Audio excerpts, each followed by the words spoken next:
আজকে আমাদের ভিডিওর টপিক হচ্ছে ষষ্ঠ শ্রেণীর ইংলিশ চ্যাপ্টার 16.6। এখানে বলা হচ্ছে read the comic strip again, মানে উপরে যে কমিক স্ট্রিপগুলা রয়েছে সেগুলা আবারও পড়ো ইন গ্রুপস, দলবদ্ধ হয়ে। থিঙ্ক অফ সাম সলিউশনস, কিছু সমাধানের কথা চিন্তা করো। To keep all of your friends safe and happy, মানে তোমার যে সমস্ত বন্ধু রয়েছে, তোমার বন্ধু হচ্ছে গাছপালা, পাখি এবং মাছ, এগুলাকে সেফ অ্যান্ড হ্যাপি, নিরাপদ এবং সুখী রাখার জন্য মানে কি ধরনের সমাধান দরকার সেগুলোর কথা চিন্তা করতে বলা হচ্ছে। দেন এরপরে rewrite or retail the story with the solutions, মানে সমাধান সহ এই গল্পটা আবারও পুনরায় লিখো অথবা বলো। ইউ ক্যান রাইট, তুমি এটা লিখতে পারো, ড্র আর্ট করতে পারো, or create a comic strip, এবং একটা কমিক স্ট্রিপ করতে পারো ফর টেলিং দ্য স্টোরি, এই গল্পটা বলার জন্য। দেন তারপরে share it with the whole class, পুরো ক্লাসে এটা শেয়ার করো। তো এখন আমি তোমাদের সাথে শেয়ার করব কিভাবে তোমরা এটা লিখবা। তো এই ভিডিওটি শুরু করার পূর্বে তোমাদের কাছে একটা রিকোয়েস্ট, তোমরা যারা আমার চ্যানেলটি এখনও সাবস্ক্রাইব করোনি, please subscribe my channel and press the bell icon, কারণ আমি যখনই কোনো ভিডিও আপলোড করি যেন তোমরা সঙ্গে সঙ্গেই সেটা পেয়ে যাও। তোমাদের 16.6 এখানে যে কাজটা দেওয়া হয়েছে এটা খুব গুরুত্বপূর্ণ একটা কাজ। এজন্য আমি এখানে লিখেছি যে this is a great exercise to promote creativity and term work among students, মানে এটি শিক্ষার্থীদের মধ্যে সৃজনশীলতা এবং দলবদ্ধতার প্রসারের জন্য একটি দুর্দান্ত অনুশীলন। Here are some ideas that you and your group can consider, এখানে আমি কিছু মানে আইডিয়া দিয়েছি যেটা তুমি এবং তোমার দল বিবেচনা করতে পারো, মানে এটা লিখতে পারো। তো তোমরা যখন এটা লিখবা তখন এখানে লিখবা here are some ideas that I, এখানে আছে ইউ, এখানে লিখবা I and my group can consider. ঠিক আছে, তাহলে সেন্টেন্সটা সুন্দর মতো হয়ে যাবে। এরপরে দেখো এটা লেখার জন্য আমি কয়েকটা পয়েন্ট দিয়েছি, তোমরা চাইলে আরও বেশি পয়েন্ট লিখতে পারো, তবে এই 4টা পয়েন্টই এনাফ। দেখো প্রথমে যে পয়েন্টটা আমি দিয়েছি সেটা হচ্ছে প্লান্ট মোর ট্রিজ, মানে অধিক পরিমাণে গাছ লাগানো। আমাদের যে ফ্রেন্ডগুলো রয়েছে, প্রাকৃতিক ফ্রেন্ড, এগুলাকে নিরাপদ রাখার জন্য আমাদের অধিক পরিমাণে গাছ লাগানোর কোনো বিকল্প নাই।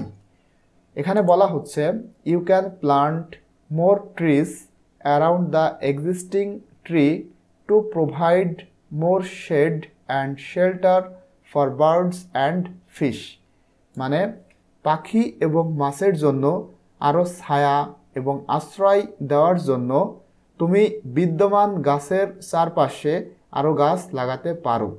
এক্সিস্টিং ট্রি মানে যেখানে গাছ রয়েছে তার আশেপাশে আরও গাছ লাগাতে পারো। This will also help to reduce the amount of carbon dioxide in the air and improve air quality, তোমার এই কাজটা এটি বাতাসে কার্বন ডাইঅক্সাইডের পরিমাণ কমাতে এবং বায়ুর গুণমান উন্নত করতে সহায়তা করবে। সুতরাং আমাদের বেশি বেশি গাছ লাগাতে হবে। তো তোমরা একটা জানো স্লোগান রয়েছে যে গাছ লাগান পরিবেশ বাঁচান, পরিবেশের ভারসাম্য বজায় রাখার জন্য গাছ লাগানোর কোনো বিকল্প নাই। এরপরে যে পয়েন্টটা দিয়েছি সেটা হচ্ছে ইনস্টল বার্ড হাউসেস, মানে পাখির বাসা ইনস্টল করা। ইনস্টল মানে তো অবশ্যই তোমরা জানো, তোমরা যে মোবাইল ফোনে গেম ইনস্টল করো এটার অর্থ কি? ইনস্টল মানে স্থাপন করা, আর এখানে ইনস্টল বার্ড হাউসেস মানে হচ্ছে পাখির বাসা ইনস্টল করা, মানে স্থাপন করা। You can install bird houses around the tree to provide additional nesting sites for birds, মানে পাখিদের জন্য অতিরিক্ত বাসা বাঁধার জায়গা প্রদান করতে তুমি গাছের চারপাশে বার্ড হাউস স্থাপন করতে পারো। This will help to increase the bird population in the area, তোমার এই কাজটা এটি এলাকায় পাখির সংখ্যা বাড়াতে সাহায্য করবে। এরপরে যে পয়েন্টটা আমি দিয়েছি অ্যাড মোর প্লান্টস, মানে অতিরিক্ত গাছপালা রোপণ করা। তো এটা কিন্তু উপরের সাথে অনেকটা মিলে যায়, এটা তোমাদের মনে হতে পারে। এখানে হচ্ছে এক্সিস্টিং গাছের আশেপাশে আরও গাছ লাগানো, আর এখানে হচ্ছে অতিরিক্ত গাছ লাগানো, ঠিক আছে? তো এই পয়েন্টটা তোমরা এভাবে লিখবা যে you can add more plants around the pond to provide additional food sources for the fish. মানে মাছের জন্য অতিরিক্ত খাদ্য উৎস প্রদান করতে তুমি পুকুরের চারপাশে আরও গাছপালা লাগাতে পারো। This will help to increase the fish population in the pond. তোমার এই কাজটা এটি পুকুরে মাছের সংখ্যা বৃদ্ধি করতে সাহায্য করবে।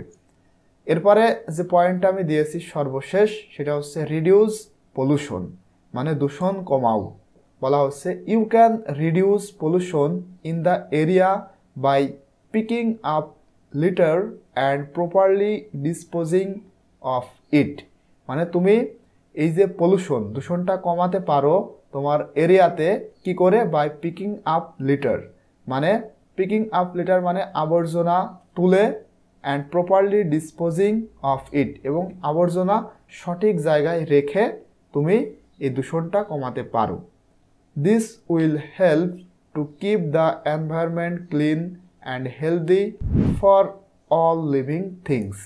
মানে তুমি যে কাজটা করবা, মানে এই যে রিডিউস পলিউশন করবা, এটি সমস্ত জীবের জন্য পরিবেশকে পরিষ্কার এবং স্বাস্থ্যকর রাখতে সাহায্য করবে।